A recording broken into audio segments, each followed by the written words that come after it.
They'll go underneath the males and hold the males up while you line the female in, and then you pull the piece out, and that's what their job is. Now the first pieces we're going to work with are, these are for the floor, and they are battens in a sense, supports, and you're going to see this piece of wood here and here, two of them just alike. Those are going to go in the far back corner in there. This one that's by itself will go with the long bench right in the middle of it. These have their purpose, and the purpose is this backrest will not sit on top of this. It will sit right in front of it to keep it away from the heaters and secure your whole seat assembly. That's very important. Now you'll notice these back rests have a center post that's off-centered. For them to go in correctly, the one will be to the right, to the middle of the right heater, 2 inches to the right of it, and then the left one will be 2 inches to the left of the left heater, and that will mean that they're in the right spot. If they're right over the heaters, you got them in reverse. Switch them. The long seat here is going to go to the right. The short seat goes to the left, and then we can just start doing it. I'm going to take these two. You're going to see pre-drilled holes in your floor. That's where these nubs go.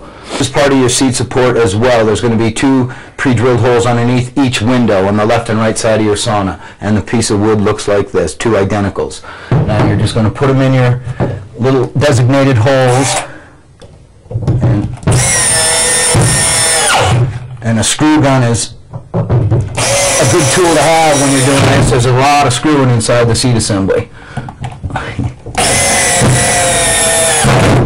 And then you're going to go to the other side with the identical, put it in, and screw them down.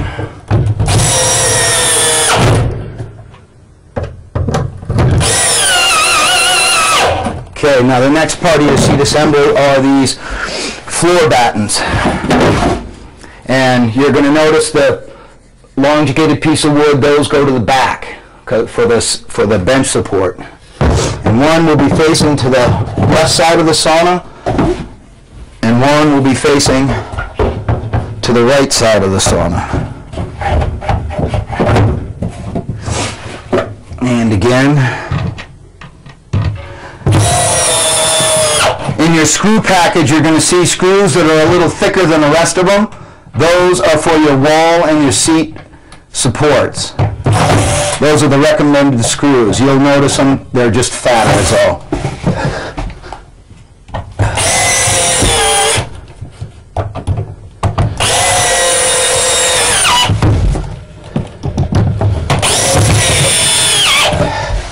Okay, after that, our next piece will be the one that's by itself, and that goes to your long bench.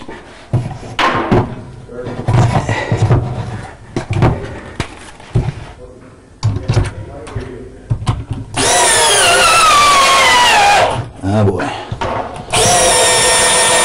Now your next, and this is important, your right side, you're going to notice your center heating system. Now your backrest, you will see that this is closer to the left, so this is going to be your left back bench here. And when you put it down, you're going to put it so where the center post is 2 inches to the left of that center heater. That is your left backrest. And your right backrest will be the complete opposite. And when you set that down, it is going to be about 1 inch to the right of the center heater.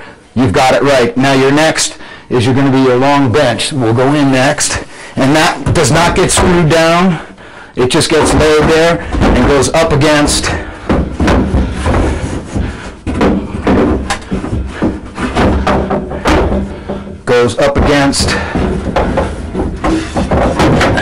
your backrest. See, it secures it. Then your small one will go next. And then you're going to take some long screws, the longer of your screws, which are going to go right up top. And you're going to screw it right to your wall. On both sides, there'll be 3 pre-drilled holes, 3 screws go in a piece. And then your last seat assembly are rounded at one end, squared at the other, 2 pre-drilled holes. These are your seat battens as well. They go on top of your seat, right against your window, underneath your window. And basically they give you the ability for your small seat to slide in and out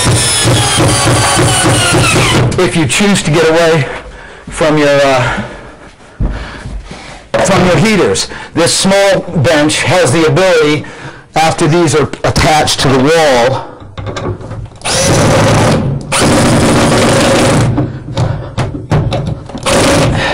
to slide in and out, and it keeps it secure. If you choose to get away from your heaters, that's the benefit of these 2 little pieces.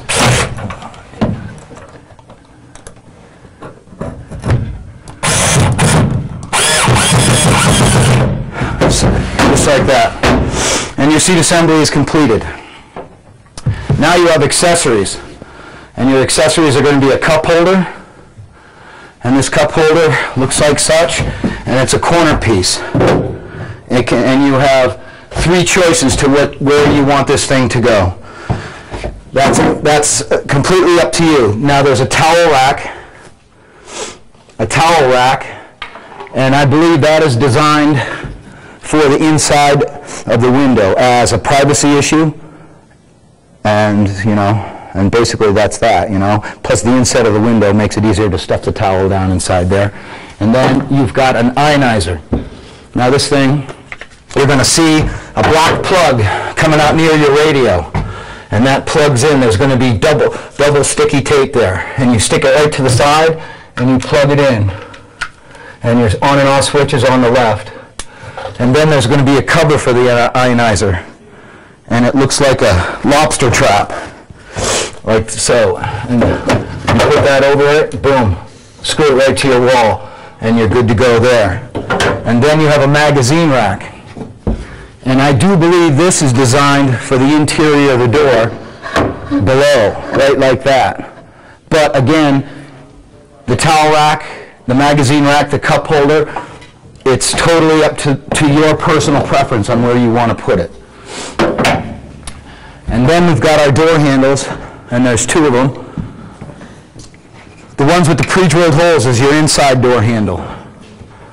And the screws are just going to go right through, and you're going to screw it right to your outside door handle.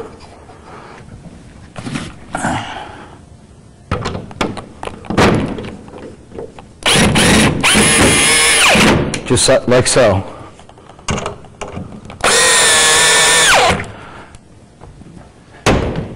And you're ready to fire it up. Okay, to make the second roof fit very comfortably and firmly, there's a hole right up here that you see, and these 2 power cords go up through that hole.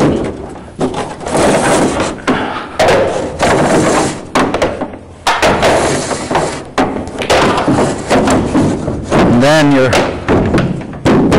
dust cap, as I call it, overhang lights, will fit nice and comfortably. And you don't necessarily have to screw it down. That's optional on your part. You'll see screw holes here, but gravity will do the work. You don't need to go. You're going to notice on each corner the black heater cords, and you're going to notice the square cutouts, and that's to prevent the wall wire not pinching in the roof. So you make sure they're in the square cutouts. In the back corner there's 2, and then on the far corner there's 1 more here. And then you got your main power cord is 2 whites. And you'll notice that when you put the ceiling on, all the cords line right up with each other. So you just plug them in, male, female, all the way around. There's 4 heater cords, 1 power cord. And then now you're going to notice red literature across the front of the radio. These screws are for the safety of the CD player in shipping. So these need to be removed so your CD player will accept the CD. And you're done there. That's great. Good. Okay.